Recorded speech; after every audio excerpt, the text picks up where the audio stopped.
What's up, tribe? How you guys doing? Go ahead and hit that subscribe button. I hope you like this video. This is going to be your Dirty John, the Betty Broderick story, season 2, episode 2. And I put the wrong title on the first video. I had season 1, but this is technically season 2, and this is episode 2. So we have our origin story, ladies and gentlemen. We have the how did they meet? How did we get here? So and the episode goes back and forth. You got to really follow because the episode goes between her trial to when he worked at the law firm to when he was in school, back to the law firm, back to school. Child, you got to really follow what's going on. But let's get to it. So the episode starts off, we start with her trial. And we see the police detective is testifying about what he saw. Oh, I don't need this anymore. About what he saw on the day of the shooting and things like that. Her friends testify about when she showed up. She came to their house after the shooting, and she didn't think that Dan was dead. She was like, because he sat up in the bed and it was like, oh, you shot me. So we have that, we see that, and then last but not least, the detective testifies that she actually shot him 5 times.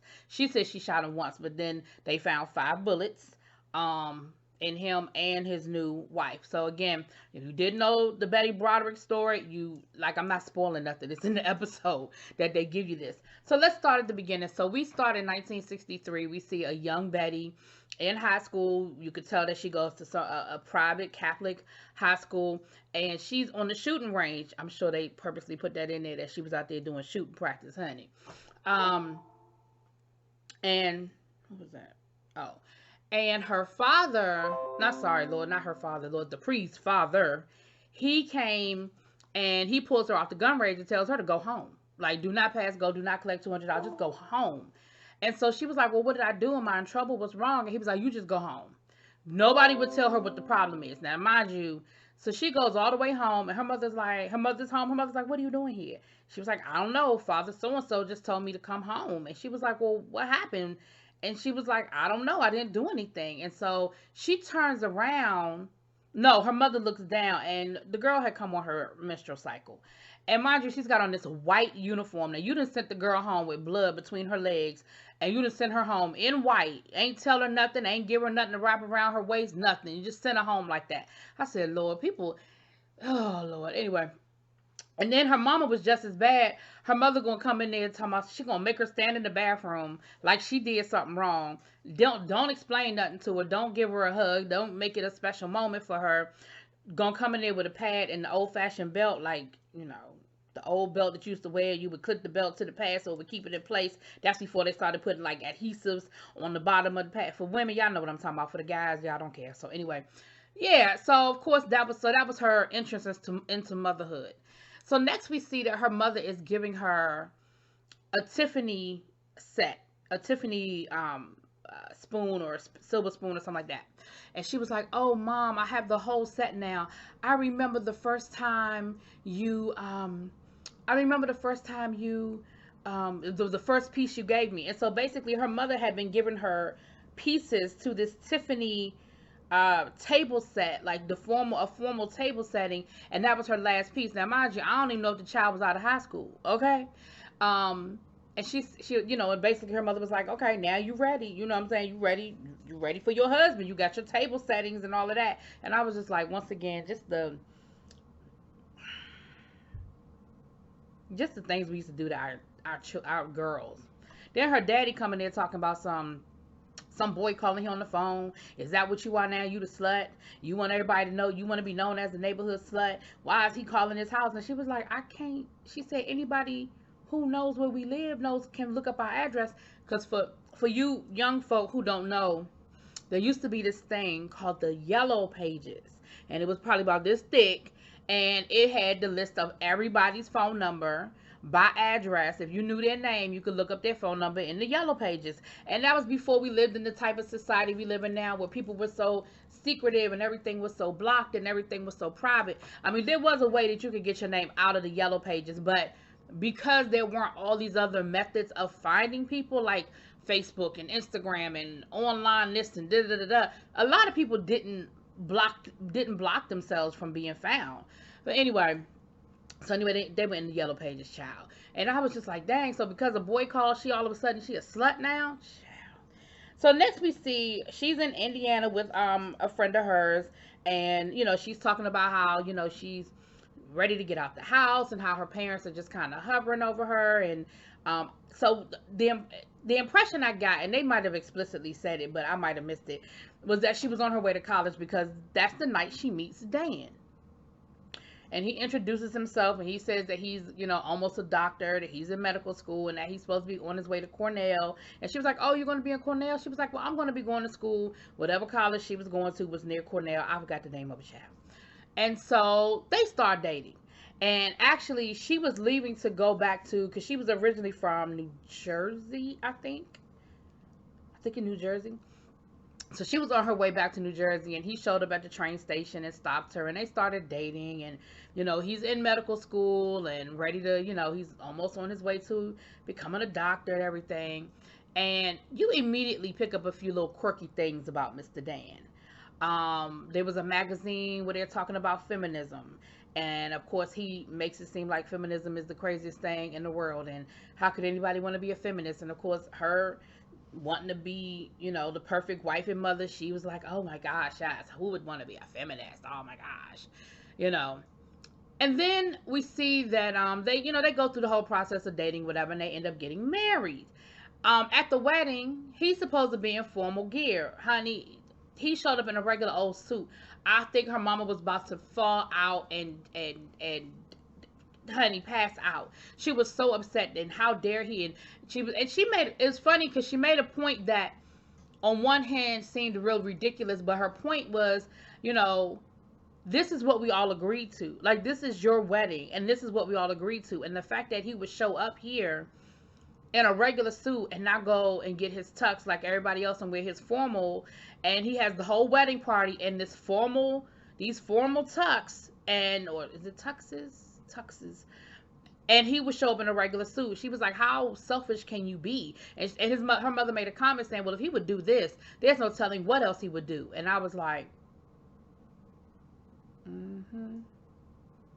So they get married, honey.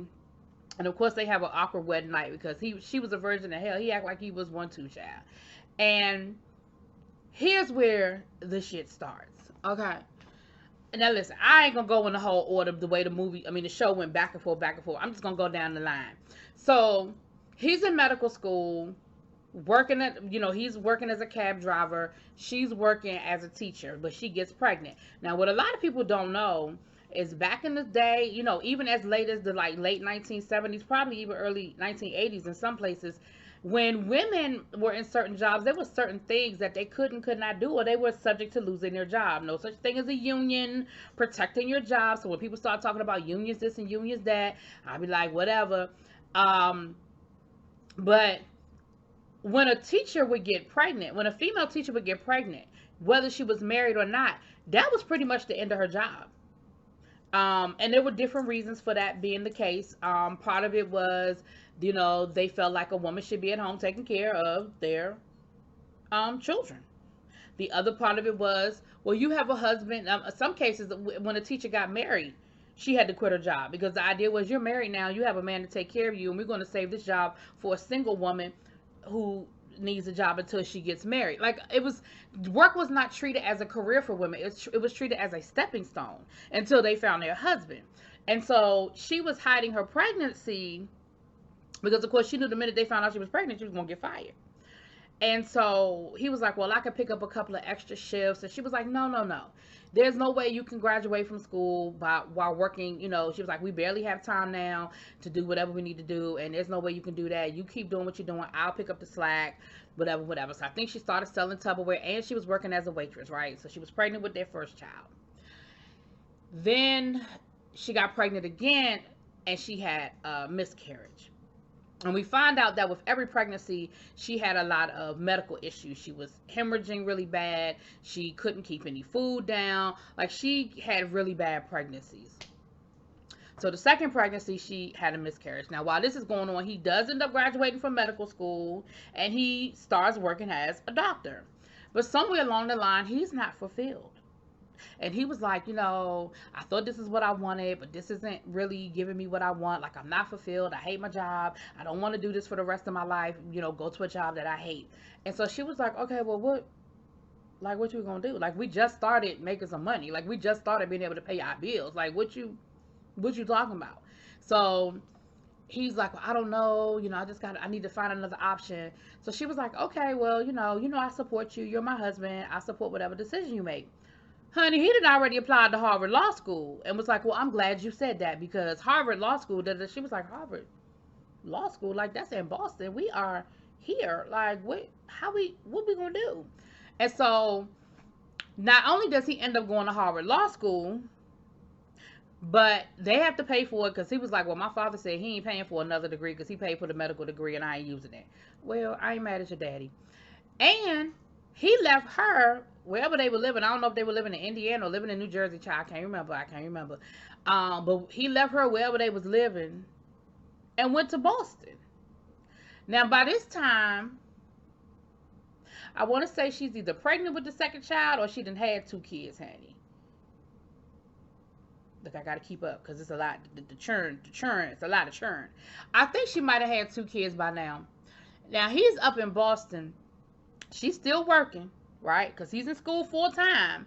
And I'm sure he has some little piece of shit job, And he's calling her, complaining about, how he's having to compete with the, second, third, fourth generation Harvard men. And, he's competing with people with money. And he's competing with all of this, And every time he calls her, it's because he needs something. Oh, rewind. Like when he first started working as a doctor, honey, he ordered not 1 doctor's coat, but 3, talking about, well, that'll make it easier for you so you don't have to spot clean my jacket every night. So you could just have a rotation. And she was like, but we can't afford 3 jackets right now. And he was like, well, I mean, if we buckle down, we can. And I was just like, so he's in law school. And she was like, well, what is it that you need to do to try to fit in? Like, what do you need to do to try to, fit in with your classmates and stuff? Well, I could run for student government, but that means that I wouldn't be able to, work because it would take up too much of my time. Oh, well, do what you have to do. Don't worry about it. So every time he wanted to do something, she supported it and she did whatever she had to do to keep the family going. And she did complain. But she complained and he would sweet talk her and she would, she'd be like, all right then. So then she was pregnant again, y'all. I'm trying to keep these pregnancies straight. I want to say she was pregnant with the 3rd baby. And she was pregnant, like pregnant. And she ended up having another miscarriage. So we see that, she's having issues carrying these babies. And like I said, she's sick for most of her pregnancy, all that kind of stuff. So, all right. So then he finishes law school and he does actually start making some money. And I believe that's when they moved to California. And he does actually start making a little bit of change. He's an associate at the law firm. And, things seem to be going, pretty well for them. She's making friends with the other wives and she's playing her position, right? The thing is this, throughout the theme that we see is no matter what happens, she always finds a way to adjust. She always finds a way to keep that family going. And she's put everything she wants to do on the back burner for him and his career. But that's what she was taught to do. That's the kind of wife she was taught to be. We see that with her mother grooming her, so to speak. And so that's what she does. That's who she is. So she's made friends with some of the the other lawyers' wives and things of that nature. And like I said, she's selling her Tupperware and she's doing this and she's doing that. And one in particular she becomes really good friends with, I believe it's like his boss. They're having like this whole like gala, I guess. It's like an old Hollywood theme. And she sees the lady over to the corner, like not really talking, not really, not really socializing, looking real unhappy or whatever. And she didn't get a chance to talk to her that night, but she ended up talking to her. And y'all, let this be a lesson for this, how men be getting caught in stupid stuff. So she said, we had vacation pictures. Now this was back in the day. Again, young people, you used to have to take pictures with a camera. And not a digital camera, okay? A camera where you had film, and you had to take that film to the drugstore, and they would print the film, print your pictures, and you had to go pick the pictures up. Okay. And she said that he volunteered to go pick the pictures up. She said he ain't never done that before. She said, and when we got the pictures back, it was a 22-roll film, but it was only 15 pictures in the envelope. She said, something told me that I needed to see what was on the rest of them pictures. I needed to see those other 5 pictures. And come to find out, it was pictures of him with another woman. Now, why the hell you would take pictures with the camera, with the family pictures, whatever. Men, just dumb stuff, right? So, you know, and she was saying, well, he said he doesn't mean anything. And of course, Betty, and she was like, oh, Betty, you're so lucky. And I'm like, if you only knew what was coming. Anyway, now, that same night, we find out, Dan finds out that one of their clients is leaving. And again, he's giving her the old song and dance about what isn't going right at the job and what he doesn't like at the job. And she was just like, and he said something, I don't know if he said it or she said it, but either way, by the end of the conversation, she was telling him that he needed to open up his own law firm, hang out his own shingle. And once again, she had his back. She didn't hesitate. She didn't say, hey, we can't afford it. She convinced him to take out a loan. She helped him set up his office. And even when he was second guessing himself and talking about, oh, well, this office is too expensive, we should start off slow, she was like, you have to emulate what you want people to believe that you are. And so the smart thing he did was he had a medical degree, and now he had a law degree. And so he went into malpractice law because, you know, he's an MD. There's certain things that he knows to look for. There's certain things that he knows that, you know, he has a institutional knowledge that a lawyer may or may not have. And she was like, child, she said, there may not be a lawyer in the state that a doctor in the state that wants me to, that wants to have me as a client once you get your name out there. And then we see that she's pregnant again. So this is her 3rd pregnancy. Is this her 3rd or her 4th? Child, I can't keep up. Anyway, I think this might be her 3rd pregnancy. Can't keep up. But when she goes to the doctor and the doctor does figure out who her husband is, honey, he does make her sign a waiver. He told her she gonna have a C-section. That was her 4th child. He told her she gonna have a C-section, and he brought in his nurse to witness the signature, honey. He was like, I'm not playing with you or your husband, okay? I'm not playing with you or your husband. Now that must be the fourth baby, and the reason why I say that is because while she's holding the baby, she starts talking about how she wants to get her tubes tied. Now he is exhausted too. He's sitting there reading a brief, falling asleep, half listening to her, and she starts talking about how much, you know, how much is weighted on her body, her being pregnant, you know, all these different pregnancies, and how sick she gets, and with the hemorrhaging and the blood loss. And she was just saying, you know, how she wanted to just take this as a, you know, she was done. She wanted to get her tubes tied. Now, mind you, they're Catholic, and she was like, yeah, we'll have to find a doctor, you know, who's willing to do it, because, you know, they don't do that. You know, Catholic doctors ain't gonna do that. Catholic hospitals ain't gonna do that. And you could tell he wasn't happy about it, but he told her, well, you know, you could do what you want to do, you know, but you could tell he wasn't happy about it. Now, throughout this episode, the one thing we kept flashing back to was when they bought that house. The same house that she was going to burn down, the same house that she didn't want to sell, that she made such a big deal about selling. In retrospect, why you ain't just get that woman that damn house? You knew that was her dream house. You knew y'all had built that house, but they ain't like build it together, but they had made it a home. Child, why you ain't just get that woman that house? You probably would still be alive. I mean, I'm not saying that she right for killing you. I'm just saying I understand why she did it. I probably shouldn't say that. Anyway, y'all, so that was pretty much episode 2. Again, what we're seeing is we're seeing it from Betty's point of view, as far as all that she did to support this man and be there for him while he was trying to build his business, and she was a good little wife, honey. And we're gonna see how the rest of this season roll out. But that's the one thing I like about these dear Johns, honey. We get a lot of tea at one time. We get a lot. This was a lot for one episode. It was a lot. But either way, it's good, you guys. So far so good. Y'all let me know what y'all think. Drop it in those comments. Peace.